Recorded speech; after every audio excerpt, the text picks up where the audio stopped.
So, yan yung katunayan na tayo ay may lakad ngayon. No? Ito yung ating katunayan na tayo ay may lakad ngayong araw na to.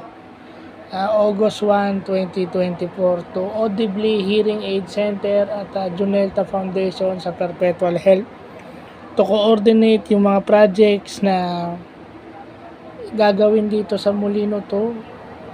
Project ng Molino to, PWD Molino to, para matulungan yung PWD at yung senior citizen at yung iba pang mga mamamayan dito sa Molino to. So ito yon. Bago ako maligo, kukunan ko muna, bibidyohan ko muna para pag nabasa, di okay na sana.